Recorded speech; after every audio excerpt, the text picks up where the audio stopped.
بسم اللہ الرحمن الرحیم۔ میرے بھائیوں اور بہنوں، السلام علیکم ورحمۃ اللہ۔ دوستو، آپ نے رضیہ سلطانہ کے بارے میں تو سنا ہی ہوگا۔ رضیہ سلطانہ ہندوستان کی تاریخ میں ایک ایسی خاتون گزری ہے جس نے ہندوستان پر 3 سال کچھ مہینے حکومت کی۔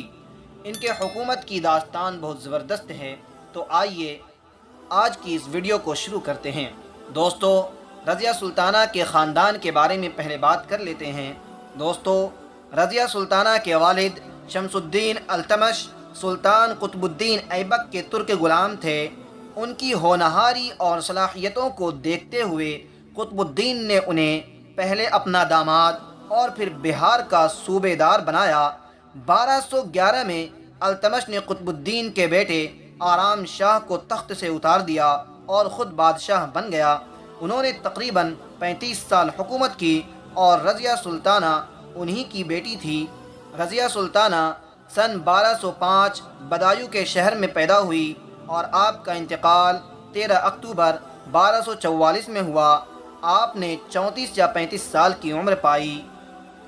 آپ کے شریک حیات یعنی شوہر ملک الدنیا ہے اور آپ کے والد کا نام شمس الدین التمش ہے اور والدہ کا نام قطب بیگم ہے۔ آپ کی بہن کا نام ساجیہ ہے اور آپ کے 2 بھائی معیز الدین بہرم شاہ اور ناصر الدین محمود ہے۔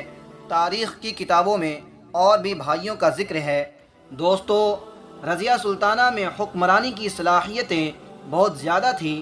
عقل و فہم اور حسن تدبیر اور سیاست کے لحاظ سے یہ خاتون اپنے زمانے کے بہترین مردوں کا جواب تھی۔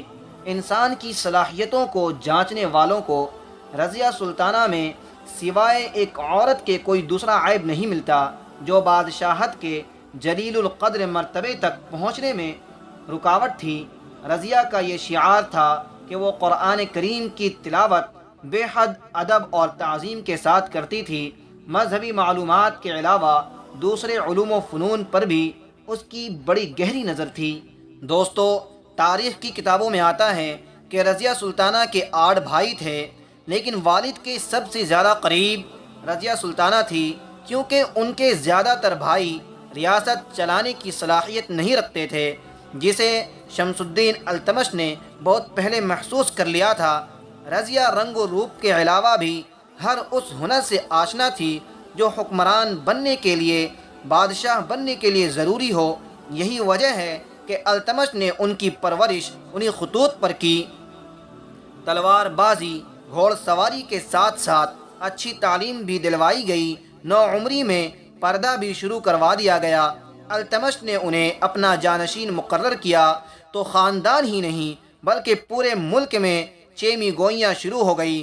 لوگ باتیں بنانے لگے کہ ایک عورت حکمران کیسے ہو سکتی ہے۔ التمش کے انتقال کے بعد وصیت پر عمل نہیں کیا گیا اور رضیہ کے بھائی رکن الدین نے تخت پر قبضہ کر لیا۔ سب کا یہ خیال تھا کہ رضیہ عام خاتون کی طرح، عام لڑکی کی طرح رو دھو کر چپ کر جائے گی، مگر وہ عام نہیں تھی۔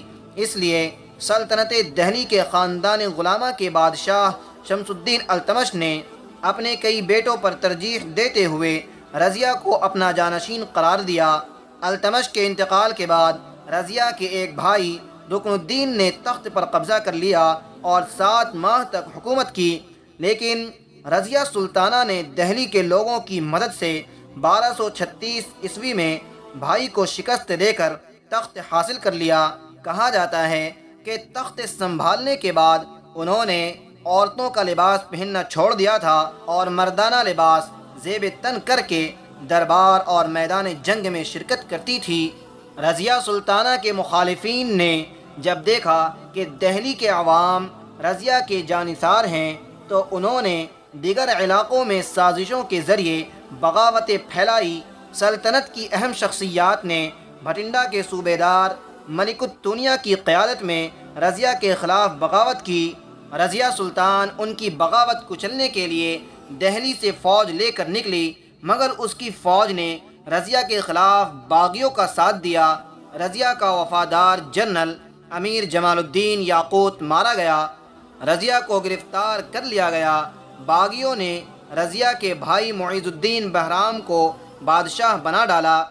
رضیہ کو اس بات کا شدت سے احساس تھا کہ دہلی کا تخت حاصل کرنے کے لیے اسے مضبوط سہارے کی ضرورت ہے، اس لیے رضیہ نے بھٹنڈا کے گورنر ملک الدنیا سے شادی کی تاکہ تخت دوبارہ حاصل کرنے کی کوشش کی جائے، لیکن جنگ میں انہیں شکست ہوئی۔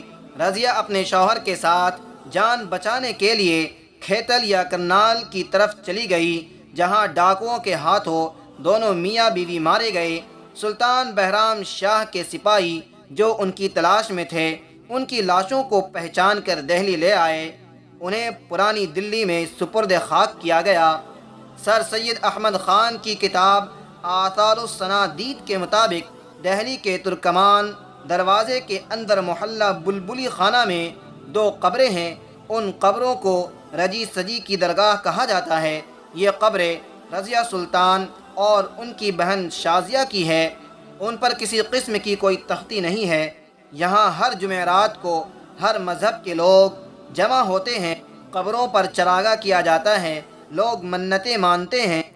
دوستو، واضح رہے کہ رضیہ اپنے لیے سلطانہ کا لقب پسند نہیں کرتی تھی، کیونکہ اس کا مطلب ہے سلطان کی بیوی، بلکہ اس کی جگہ خود کو رضیہ سلطان کہتی تھی۔ دوستو، اللہ تبارک و تعالیٰ سے دعا ہے کہ اللہ تعالیٰ تمام مسلمان خواتین کو رضیہ سلطانہ کی طرف بہادر بنائے تاکہ وہ اپنا دفاع خود سے کر سکے۔ دوستو، کمنٹ میں ضرور بتائیں کہ آپ کو یہ واقعہ سن کر کیسا لگا۔ دوستو، ویڈیو اچھی لگی ہو تو لائک کریں، سبسکرائب کریں اور اپنے تمام دوستوں کے ساتھ شیئر کریں۔ تب تک کے لیے خدا حافظ۔ السلام علیکم ورحمۃ اللہ۔